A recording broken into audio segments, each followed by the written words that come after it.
Okay, well, let's get started. Welcome to our CIWI World Water Week event entitled Water, Climate, Cotton, Re-envisioning an Inclusive, Sustainable Textile Value Chain. My name is Brent Habig. I'm Vice President for International Programs at the Institute for Sustainable Communities. I will be your host for the next hour and will also moderate the panel discussion. Our session today will unpack the relationship between climate change and water within the textile industry, with a particular focus on India. The textile industry is extremely water intensive, consuming the most water during cotton cultivation and wet processing. At the farming stage in India alone, the total water consumed is enough to provide 100 liters of water per year to 85% of the population. Water consumption by the textile industry continues to grow, even as over half of the population faces high to extremely high water stress. The dual water and climate crisis is not only an environmental challenge, it puts at risk over 50 million households in India who rely on the textile industry as their primary livelihood, including factory workers and cotton farmers. These risks disproportionately impact women who bear an outsized role in collecting water within the household. Over time, this is putting the entire textile sector at risk. During this session, we will explore the complex interrelationships between water, climate, and cotton, and their impact on vulnerable communities. We will start with a presentation describing the climate cotton water nexus and sharing its impacts on cotton farming communities, as well as across the entire value chain. This will be followed by a panel discussion by industry leaders who will share solutions to these issues and challenges. Because our session focuses on equity and inclusion, these solutions will bring a deliberate focus on supporting those who are most vulnerable to climate and water stresses. We hope that these solutions can inspire and inform your actions in building an inclusive and sustainable textile value chain. We will have audience Q&A at the end of the session. Please send your questions through the CIWI website chat feature at any point during the session. Please include your name, organization, and the city you are joining us from. Our panelists will answer selected audience questions towards the end of the session. Before we dive in, I would like to thank the USAID and GAP Inc.-led Women in Water Alliance, and to thank HSBC and WWF India for leading water stewardship work in India and for their support to ISC's water stewardship and agricultural programming. This session at CIWI World Water Week would not have been possible without the support and partnership of USAID, GAP Inc., and HSBC. Without further delay, it is my sincere pleasure to welcome our first speaker, Divya Nazareth, Program Officer at the Institute for Sustainable Communities. Divya's core expertise includes watershed development, assessing vulnerabilities associated with crop livestock production systems, and conducting gender and impact assessments. Divya has led ISC's research on climate change and water within our agricultural program. She will explain the cotton climate water nexus and its implications for cotton farmers and the textile industry. Welcome, Divya.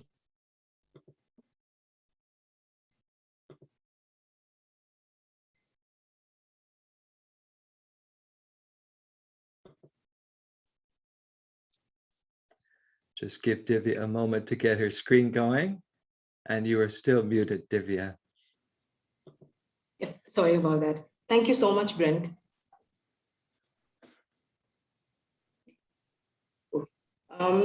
Hello, everyone. In this presentation, I will be providing you an overview of the impact of climate change on the cotton crop, cotton cultivation, and water resources, and the subsequent risks for the textile industry.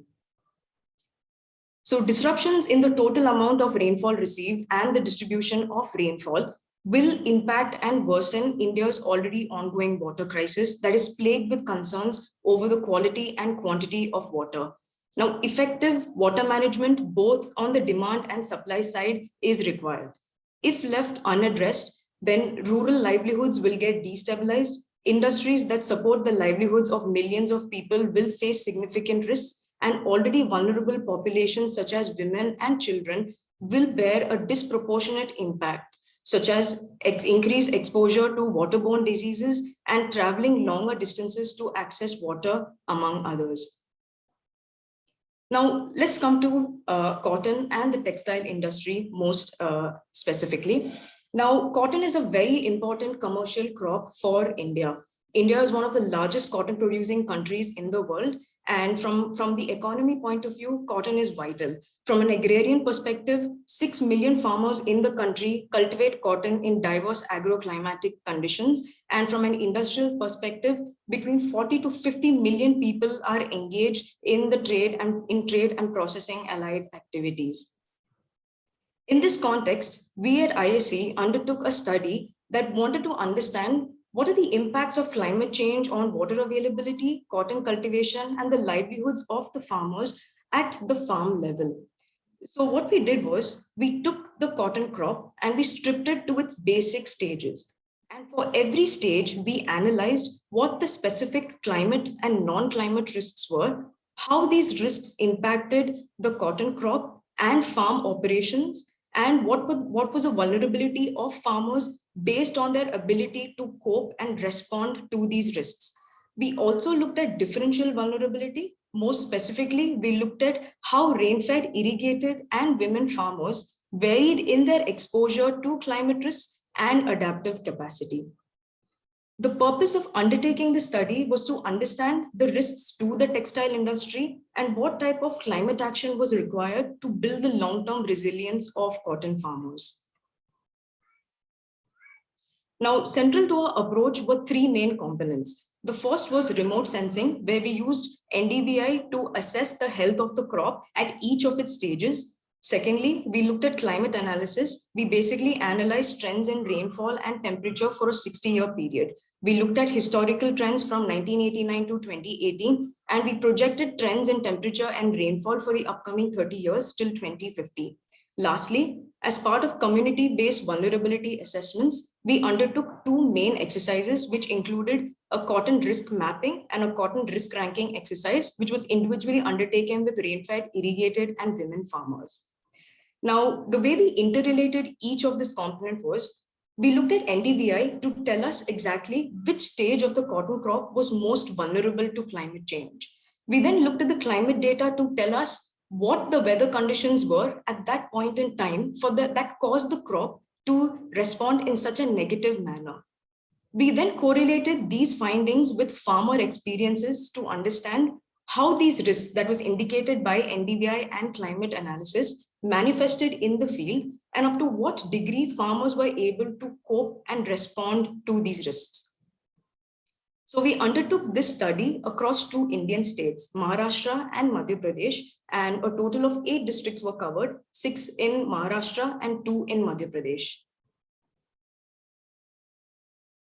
Now, in India, we have two main agricultural seasons. The first is the monsoon season that extends from June to September, which is then followed by the post-monsoon agricultural season from October to December.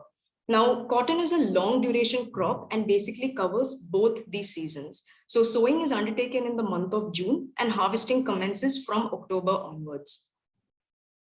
Now, in the month of June, with the onset of the monsoon, sowing is largely undertaken.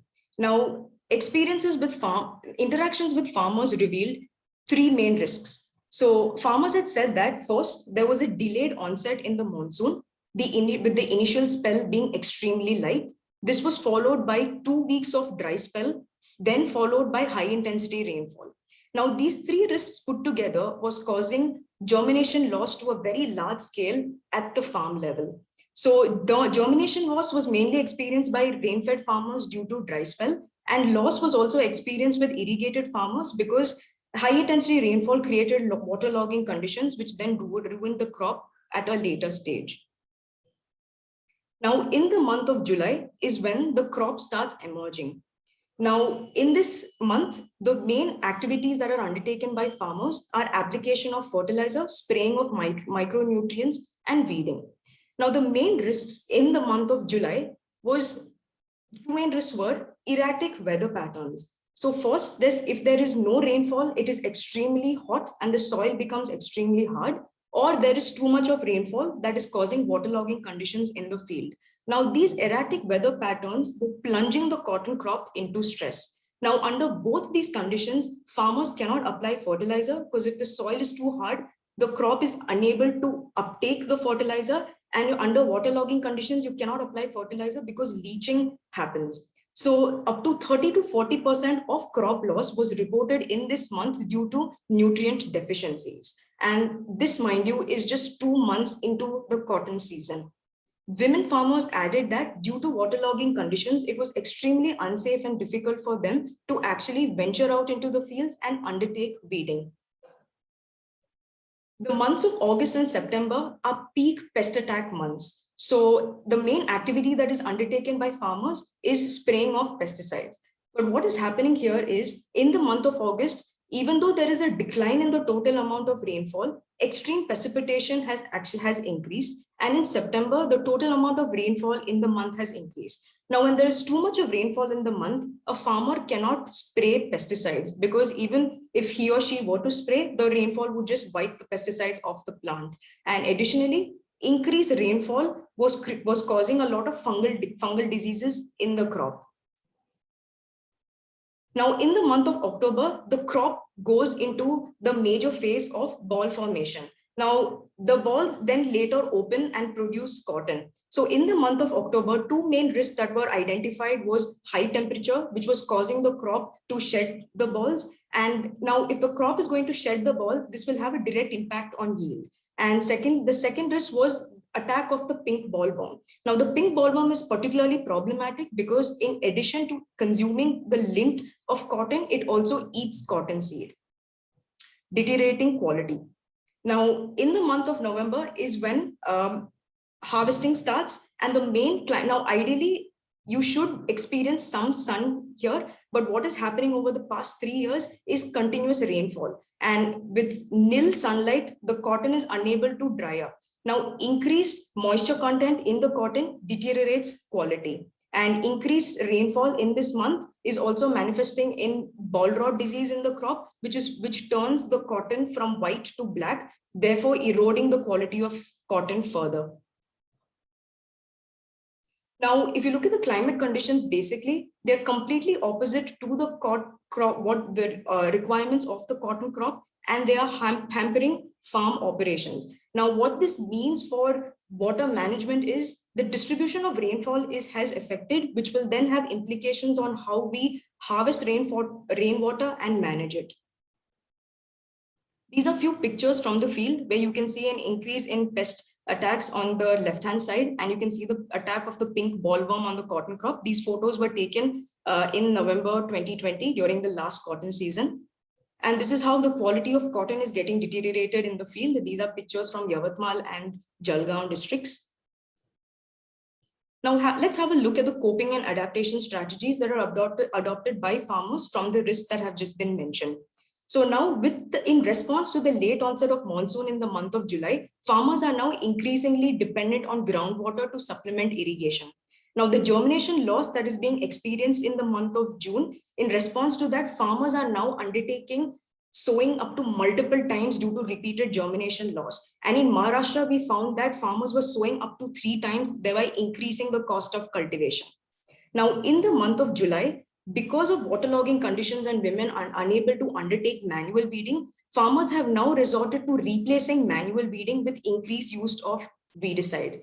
And because of increased rainfalls in the month of August and September, which gives farmers a very narrow time period to undertake spraying of inputs, they have now turned to mixing pesticide and fungicide and spraying. Now, this is a maladaptive practice that is just not recommended even by agricultural universities in the state. On account of deterioration of the quality and quantity of cotton, farmers are unable to store cotton because wet cotton further deteriorates in quality, thereby getting farmers a much lower rate than the prevailing market price. And because of loss at every stage, increase in investments, and then again a deterioration in the quantity and quality of cotton, over the past 2 years, farmers have responded by removing the cotton crop in the month of November itself and sowing other crops in its place. Now, we'll just have a look at the implications for the textile industry. Now, scientists around the world largely agree that the direct impacts of climate change could see up to 50% loss in global cotton production, and indirect impact of climate change that is manifested in increased pest and disease incidents will see up to 80% loss in global cotton production. And the findings from our research suggest that at every stage, the crop is facing immense loss. And the concerning part is for the industry is it's not just the quantity of cotton, but also the quality of cotton that is at risk. Now, cotton is both a victim of climate change and a contributor to climate change. Now, the climate change that we are witnessing today is forcing farmers to adapt in such maladaptive ways, such as increasing the use of weedicide, fungicide, and pesticide. Now, the textile industry has ongoing efforts to address the environmental impacts and socioeconomic impacts of cotton. However, current maladaptive practices threaten to derail the initiatives and successes undertaken by the textile industry, and also look to hamper the industry's targets of meeting net zero targets. Lastly, the primary producer of cotton, that is the farmer, is extremely vulnerable. And with farmers questioning the remuneration of cotton cultivation right now, which is pretty evident in them removing the cotton crop much earlier in the season, the need of the hour is basically two things. Number one, we need to protect the farmer by increasing his or her long-term resilience to cotton farming by promoting more climate resilient practices and initiatives. And secondly, it is pertinent for the textile industry to both diversify and secure its supply chains, particularly when both the quality and quantity of cotton is being eroded. And this is extremely recent, particularly over the past 3 seasons. Now, addressing the environmental and social impacts of cotton supply chains will also take the textile industry a step closer to achieving its sustainable development goals. Thank you very much, Divya, for so clearly describing the very complex relationships between cotton, climate, and water, and for sharing the real-world impacts on farmers and the implications that all of this has relative to raw material supply, relative to the overall sustainability and resilience of the value chain. It's clear that the sector must pivot towards more inclusive and sustainable approaches and look at these challenges that the farmers are facing quite seriously, and also, as you're suggesting, build towards more supportive and ultimately regenerative value chain. Thank you so much.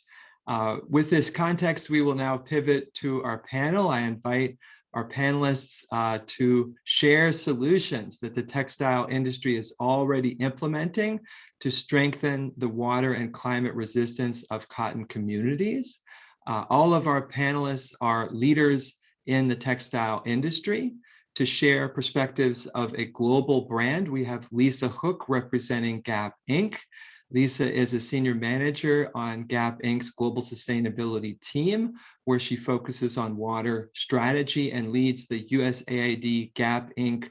Women in Water Alliance as chief of party. Lisa has experience developing programs and partnerships that advance water stewardship, climate adaptation, and environmental governance. Welcome, Lisa. Representing a leading textile manufacturer, we have Mr. Shriyasgar Chaudhary, Managing Director and CEO of Pratibha Syntex Limited, a graduate of textile technology from University of Manchester Institute of Science and Tech. Shriyasgar has played a pivotal role in developing Pratibha into India's first and largest organic cotton textile vertical. He's partnered with numerous brands, suppliers, and certifications to create and implement a wide range of environmental and sustainability initiatives. Welcome, Shriyasgar. Next up, to share the perspective of a leading financial institution, we have Ms. Aloka Majumdar, Head of Corporate Sustainability with HSBC India. Graduating with honors in political science from the University of Calcutta, Aloka started her career as a financial journalist. In her current role, she heads corporate sustainability for HSBC Group in India. She is an expert in financial inclusion, education, skills development, and climate change. Welcome, Aloka. And lastly, but not least, representing on the ground work and the cotton farming perspective, we have Romit Sen, Associate Director at the Institute for Sustainable Communities. Romit is responsible for strategy, execution, and operations of ISC India's water and agriculture program. He brings 16 years of experience with development organizations, INGOs, and industry associations, working on numerous aspects of water, agriculture, and climate adaptation. Welcome, Romit. So without further ado, we'll dive directly into the panel. I'll start with you, Lisa. As a major textile brand, how do you see the impacts of climate change as a risk to your supply chain? And what are the potential implications, even including challenges with cotton sourcing going forward? Yeah, thank you, Brent. And as you mentioned in your opening remarks, the apparel industry really relies on water to make clothes. Without water, we can't make clothes. We estimate that 6,000 liters of water is used over the lifetime of just one pair of jeans. This includes water that's used to both grow cotton as well as wash and dye textiles, in addition to consumer care and laundering. So just the amount of water is really significant to the industry. And on top of that, many of the places that we rely on to produce clothes, again, to grow cotton and manufacture textiles, face extremely high water stress, which will doubly be exacerbated by climate change through the increased severity and intensity of extreme weather events like droughts and floods. And this has significant implications for our business. It will lead to a high cost or even inability to source raw materials like cotton, strain the need for water to wash and dye textiles, and pose risks to our shipping and operations. But critically, this not only impacts the inputs to our business, like raw materials and operations, but also will impact the communities and people who help us make our product, including cotton farmers and garment workers, which is why it's important for us that we really focus our water stewardship and resilience approaches with an orientation towards both business and people and communities. Strong business requires strong communities, and that's in part why we're partnering with you, ISC, through the USAID Women in Water Alliance, which I can share a little bit more about later. But really, to summarize, climate change is significant impact to our business, and it's important for us to build that resilience for both people and communities. Thank you. Let me shift to Sriyaskar from the standpoint of Pratibha Syntex. Please share the impact of climate and water vulnerability on your business. Hi, everyone. Great connecting today on such an important topic and platform. Firstly, what Divya mentioned, the situation is scarier than what I envisaged, and I think I need to be working harder on alternatives for our business and the community, basically.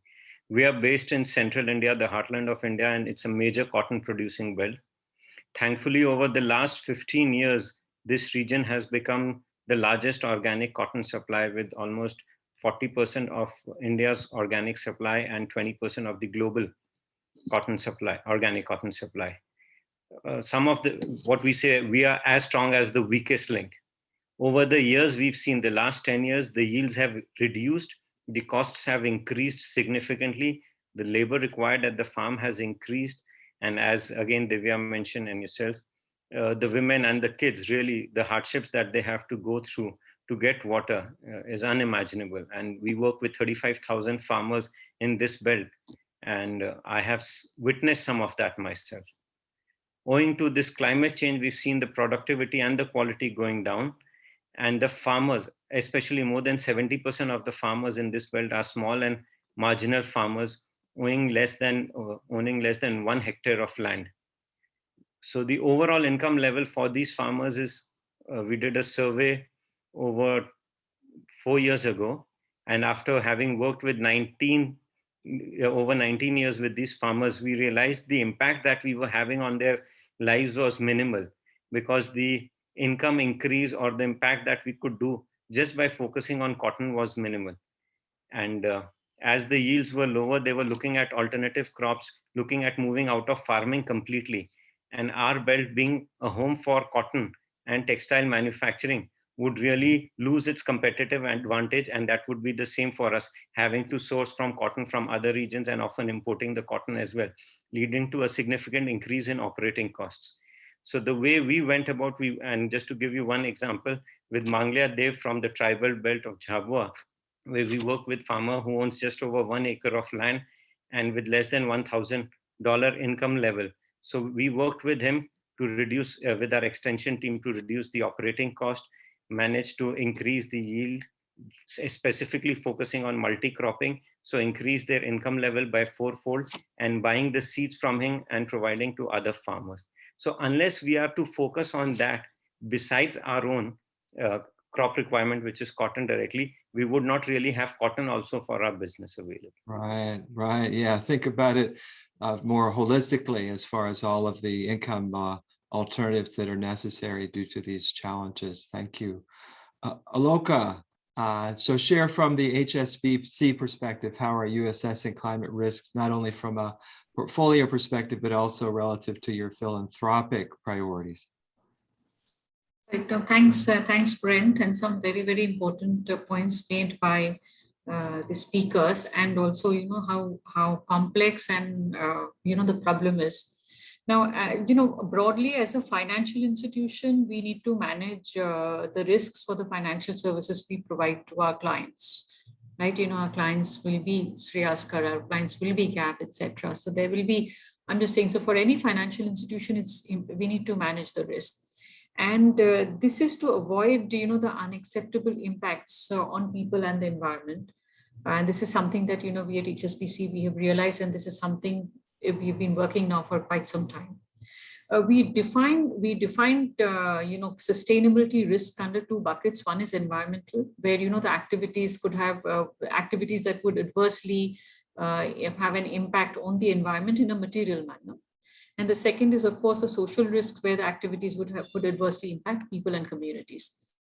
So for us, I think the way we look at, we are in the business of risk because we are a financial institution. So for us, what we need to do is that we integrated sustainability risk into our credit risk framework. That's, I think, it's not been easy. It's been over the years. But this is now an established thing and evolves, because this is also a space which is evolving. Because what we realize is that sustainability risk can lead to commercial risk for the customers, a huge amount of credit risk for us, and of course reputational risk for both the client and us. So therefore, it's extremely important. And at HSBC, we have 9 sustainability risks which we have developed. Of course, one of them being the Equator principle. So 8 has been developed internally, and that's something that's got integrated into our credit risk platform that I mentioned. In terms of the the philanthropic programs, I think we do have a larger scope, because if it's a grant-based program, what you can do some things, or you can take the risk of working on solutions which may not necessarily work out. Because I think when you're working with grant, everybody says things about everything has worked well. We have a very different approach, because when we're working on a supply chain, sustainability of any supply chain, we know the risks involved in it. But because you're working with a grant program, you can work on and try and solve certain risks. And your capacity to take risks are higher, because you have that capacity in case there's a question that it doesn't work. So the risk of failure is something that we integrate into any philanthropic program that we have. And that kind of gives us an opportunity to work on solutions for the for the matters that we're dealing with. Terrific, terrific. Thank you. Romit, over to you. Please share from the farmer perspective relative to your experiences supporting communities on the ground. Thank you, Brent, for the question. And I'd like to just take forward from what Divya presented and relate this with some of our on-ground experience. And I can say that the impacts of climate change are real and are being felt by the communities, but also on the natural resources and the environment. At Institute for Sustainable Communities, we are working with 130,000 farmers across two major cotton growing states, Maharashtra and Madhya Pradesh. And we have clearly seen that the trends in rainfall and temperature are an exact mismatch with what are the conditions required for optimal growth. Now, the net impact of all of this is on the productivity, yield, and farm incomes. Now, if I look at the water side of the story, in areas that we are working, and I'll speak about groundwater, which is a major source of water, while a large portion is rain-fed, but the water that is used for irrigation is groundwater. In the last 5 years, there has been a decline in the groundwater levels to the tune of 4 meters in a year. Now, what does it mean for the farmers? With 85% of our total farmer base, which comprise of small and marginal farmers, they are most vulnerable to these climate shocks. And this is the group, this is the target group for us that we are working very closely with.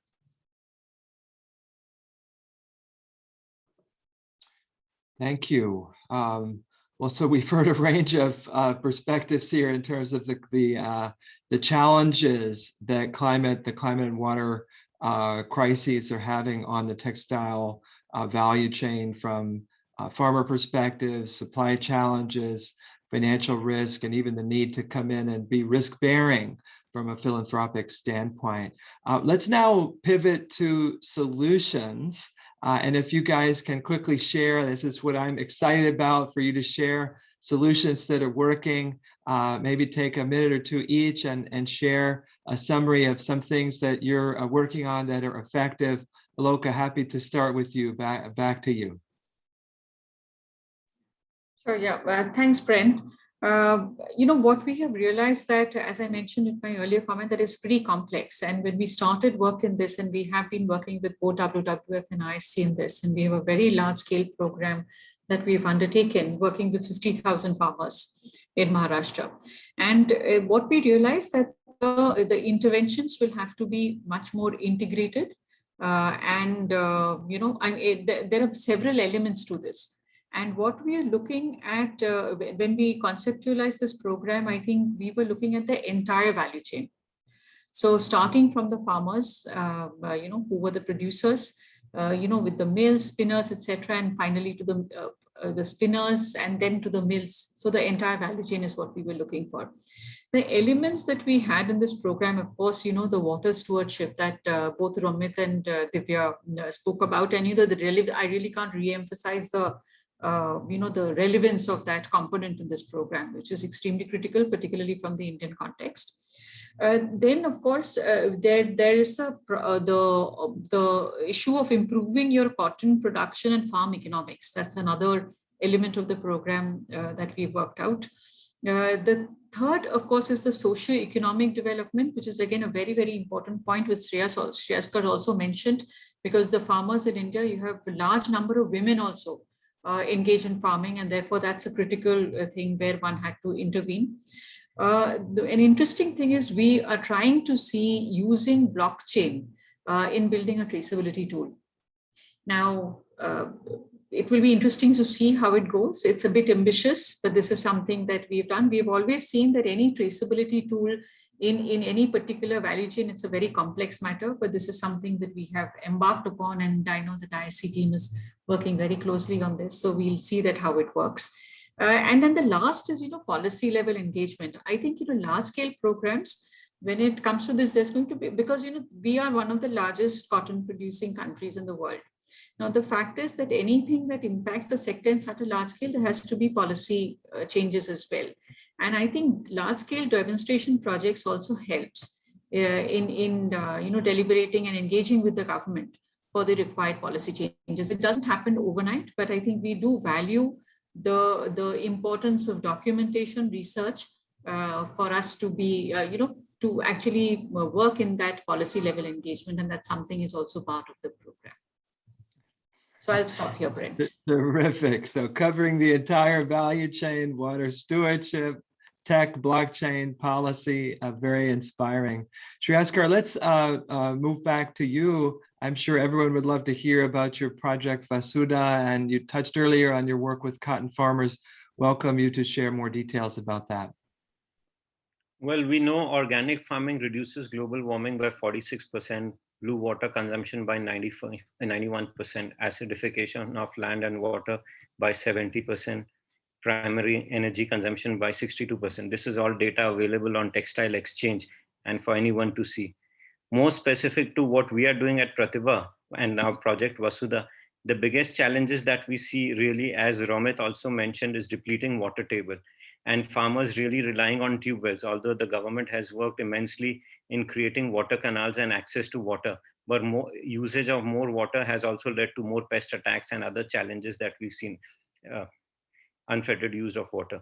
So the depleting water challenge is the biggest challenge that we see. Besides that, soil erosion and soil fertility and GHG emissions.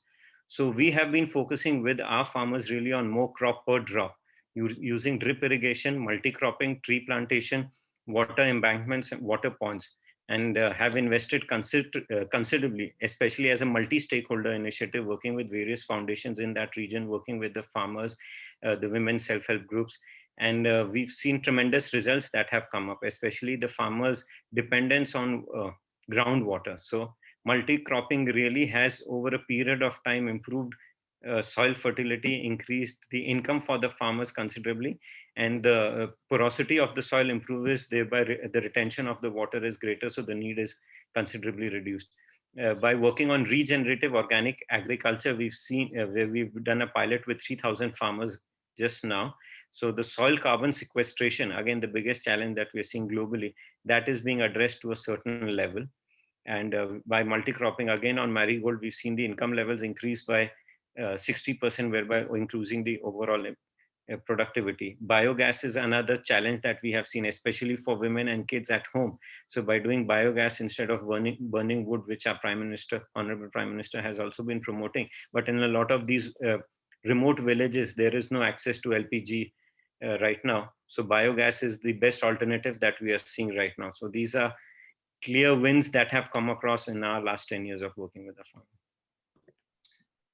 Great. Well, that's very inspiring. Obviously, crop diversity, regenerative approaches, organic, focus on soil, developing ecosystems, biofuels, very exciting stuff. Lisa, why don't we pivot to you to share what GAP is doing within its supply chain in terms of solutions? Sure. Thank you, Brent. I'll talk about two main areas that we're focused on: raw materials sourcing and partnerships. So as I mentioned before, over the life cycle of apparel, growing cotton is where the largest water footprint is. So in response to that, we have a goal to use 100% sustainable cotton by 2025, which includes organic, recycled, Better Cotton Initiative cotton, for some of the benefits that Shreyas was just talking about now. This goal helps us to set a path forward towards designing product that uses this type of cotton to have a more beneficial water impact. So in a sense, kind of creating that demand for these cotton types that have environmental considerations. Related to that is we use what we call our preferred fiber toolkit, which helps our designers at the early stage of the clothing development process to make fabric decisions around these environmental and water considerations. And last year in 2020, we gifted our toolkit to Textile Exchange, who released it as a publicly available industry-wide resource, providing companies with this consolidated and validated guidance so that ultimately together we can create these healthier communities while better protecting the planet. And with that kind of theme in mind around making these things available for all, it's a global problem that we're facing and we need to work together partnerships is another huge aspect to the solutions in our portfolio, if you will, or a quiver in our an arrow in our quiver.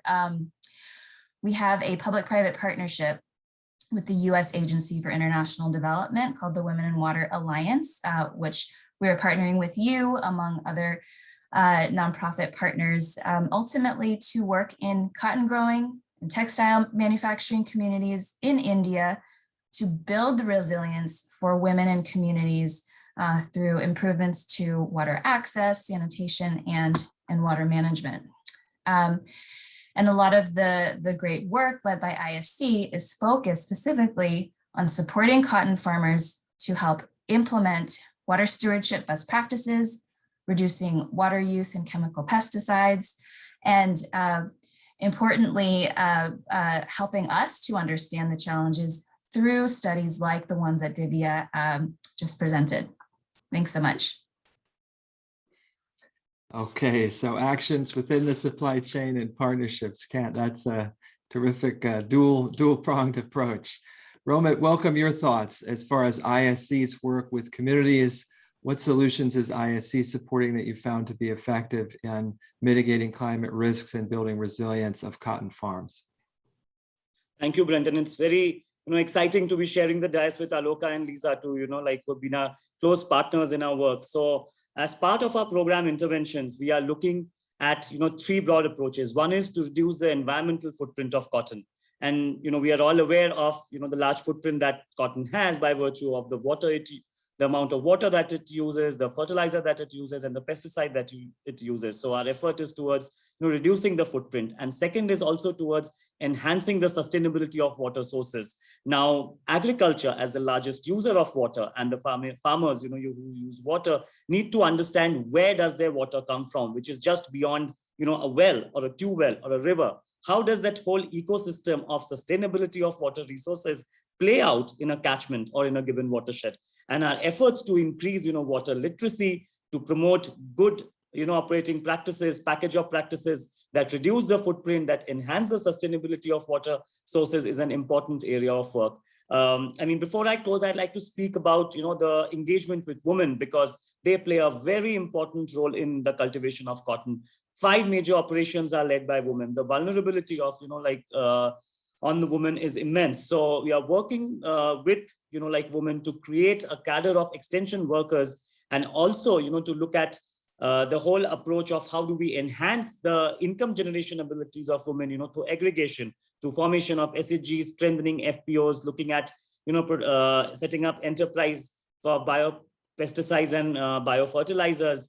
And all of these, our work, research, implementation, the findings of all of this are feeding into our program design. We are learning on the way, and also, integrating the learnings in our program design, trying to build the resilience of smallholder farmers.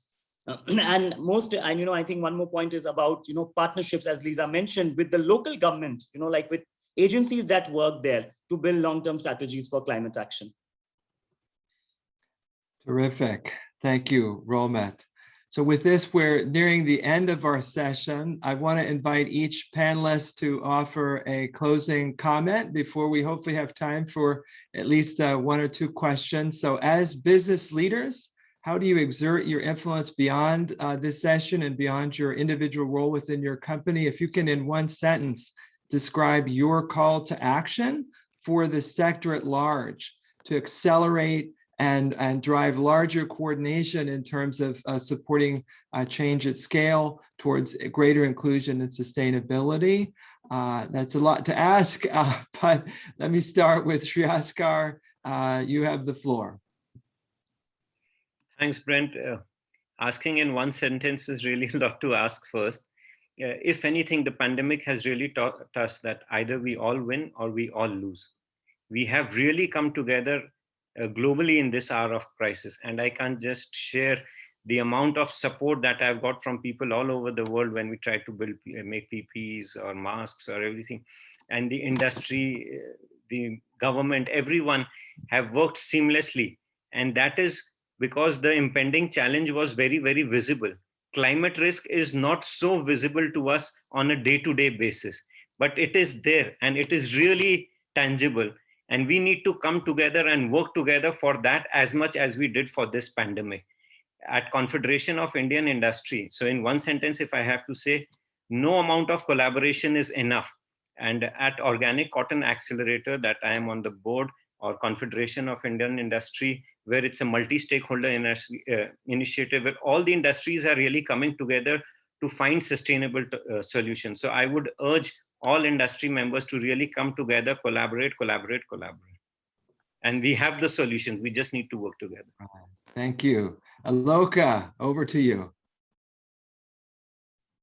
I think Shreyaskar actually said what is the most important thing, which is collaboration, whether it's public-private, whether it's private-private. I think that's one. But I also at the same time think that, in this space, it's important for also research and documentation, because the fact is it's now a real problem. So it is anybody who's engaged in this, it's a real problem. It's kind of in our face. It's not going to take many years. Very soon we'll see the impact. And therefore working together is going to be key.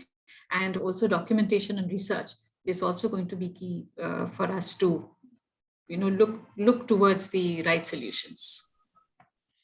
Thank you. Lisa.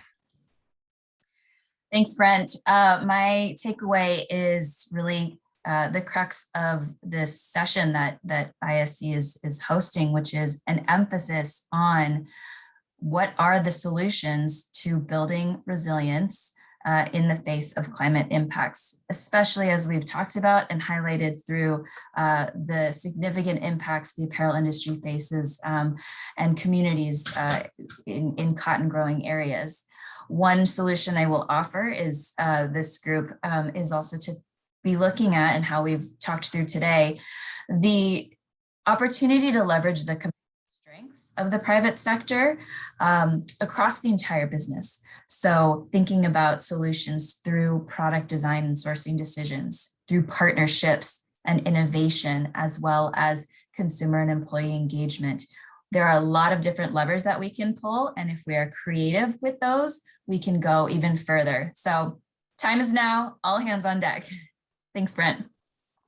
Awesome. Roman, your final thoughts. So Brent, for us, our resilient textile sector, I think, needs to combine the principles of circularity. And at Institute for Sustainable Communities, our vision of climate resilient cotton communities goes hand in hand with economic security for smallholder farmers and conservation of environment and natural resources, mainly soil, water, and biodiversity. And lastly, the well-being of our farming communities, of our, the workers who work in the mills, has to be central to the decision making, so that our efforts are able to, bring a meaningful transformation in the lives and livelihoods of the people that we work with. Terrific. Well, let's now pivot. We have a few minutes left for Q&A. I'm very happy we've got some very good questions coming in. Lisa, if we can start with you. Here's a question going forward. What role do you see Gap Inc. playing to galvanize action from other brands to advance the discourse on climate action? Fantastic. I'll go a step further and say that it's important to galvanize action not only across other brands, but across sectors, the private sector.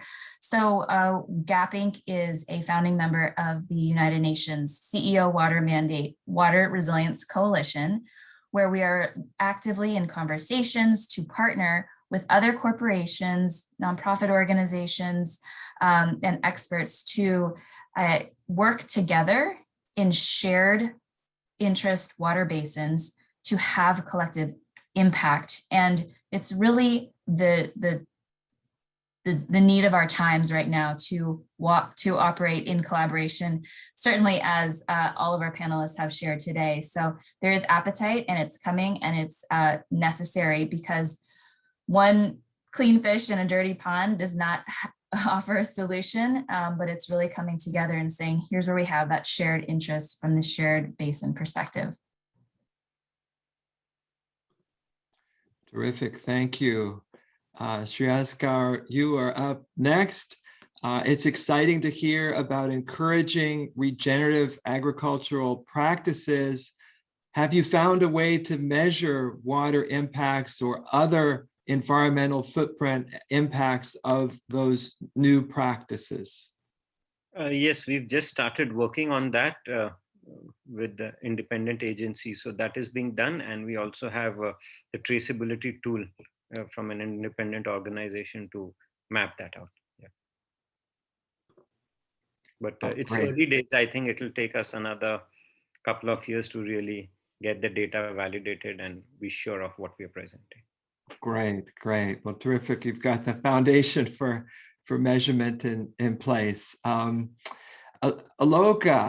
how can a financial institution like HSBC advance action on financing of projects that have relatively less impact on the environment? So how are your financing terms or policies to some degree preferring projects with less environmental challenge? Yeah. So I think everything again boils down to risk, as I mentioned. We are increasingly looking at climate risk as a very, very important element when it comes to credit risk. The other is the realization that, sustainable finance is going to be the most critical thing. That's where, the future is when it comes to financing. But the definition is complex. But at the same time, I think every institution today realizes, because our clients are getting impacted. When your clients and customers and businesses get impacted, it is something that everybody needs to work with. So also, I think this is, it's not far. It's very much currently being discussed, and we've made some very, very ambitious plans as well. And this is, it's top of agenda as far as HSBC globally and at the country level is concerned. So we are going to look at climate risks in a very, very big way. Like I mentioned, we already have the sustainability risks, which are integrated to our credit risk system. And of course, working with our clients and working with the other financial institutions will also be critical in terms of finding solutions, because at the end of the day, their exposure will be from various financial institutions. So getting all of them together also is going to be quite important. And I think that deliberation has started, and you'll see a lot of it being discussed also in the COP, in the upcoming COP conference as well. So I think this is something, a real concern for this, for financial institutions, and therefore is being taken seriously. Serious deliberation and serious solutions needs to be worked upon. Terrific, thanks for that. It seems like regenerative agriculture is a popular theme here. We have another question on regen, and this is for Divya or Romit at ISC. I understand that the study was done with conventional cotton farming. Is this correct? And do you believe that regenerative agriculture would further improve resilience of the crop? And how would that happen? What would make that happen? So I think, and thank you for the question. I think the whole aspect that you can't look at the whole agriculture system in pieces. So, while you look at the cotton season for 6 and 7 months, what happens to that same piece of land beyond, that season? Either it is fallow, or somebody who's got access to irrigation is growing a second crop, which could be wheat or gram. Now, if the good of, that has been done, say, with the practices that has been followed for cotton is undone by, not so good practices for the next season, it has a net, the net impact is, not the same. So I think, and so that's one point. And secondly, that, we are realizing that we have to look at the integrity of the system. Soil, water is linked. So when we say that, look at water conservation, soil moisture, it has to be linked with the whole, factor of organic matter, of, green manuring. So I think this interconnectedness of the soil and water ecosystem and looking at the entire, agricultural season, agricultural cycle, and working with communities to be able to sustain, good practices will be the key. And just on the research part, yes, we did cover, like the subset of our, research did include farmers who are not part of any, not part of any sustainable practices like BCI, but we also had a control, population as part of the survey. Thank you, Roma. We're almost at the top of the hour. Would anyone like to come in with a final thought or closing comments? Any of the panels welcome you to come in for any final thoughts. Can I share something? Absolutely, please. Yeah, not from the farm, but at the factory, our work on water. So very initially, we realized how important water is, and having invested in zero liquid discharge, at that time, our cost of water was almost 4 times the industry standard. And we are a medium-sized manufacturer. In the last 4 or 5 years, I mean, we've been investing on water treatment for quite some time, but in the last 4 or 5 years, we've again invested significantly in excess of $3.5 million. But now our cost of water is significantly lower than the cost for the competition. Over the last 10 years, we've managed to reduce our freshwater intake by 85%, reduce the final sludge generation by 90%, and the energy consumption by almost 30%. We've just converted to biological treatment completely, so there are no chemicals involved in the treatment of water. And our operating cost is significantly lower now, and the freshwater cost has increased 4-fold over the last year. So often what we see sustainability just purely as an investment isn't really so. There is that true synergy between people, planet, and prosperity. We just need to keep working on it. And often the industry doesn't see that synergy. So it's just that seek. And if we can't seek within, we need to find it outside. So. That's a wonderful closing point, that essentially we shouldn't view sustainability as a cost or a constraint, that in fact it's an opportunity. It can lead to new models. We can harness the power of nature within agriculture and solutions that we may not have used traditionally, but that can ultimately deliver greater efficiencies and a new path forward for the industry. Thanks so much for sharing that. We're at time. I want to thank our speakers and our panelists and all of the participants for your engagement and excellent questions. I'd also like to thank CIWI for providing this platform to advance these important discussions. The key takeaways here have been climate and water are compounding factors, and they are resulting in significant risks, not only to cotton supply, but more importantly, to livelihoods and the resilience of cotton and farming communities. We've shared very powerful solutions from private sector and civil society leaders.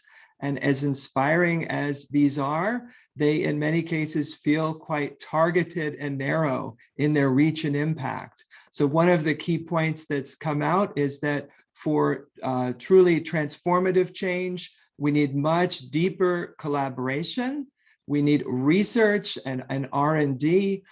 We need to pull all of the levers and engage all of the stakeholders within value chains and really pivot towards solutions that embrace circularity and ultimately embrace sustainability as a business opportunity and not a constraint on profitability or doing business. So thank you very much.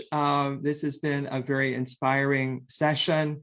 And with this, the recording will be available afterwards if you would like to share it. So thanks everybody, and looking forward to reconnecting next time. Bye-bye.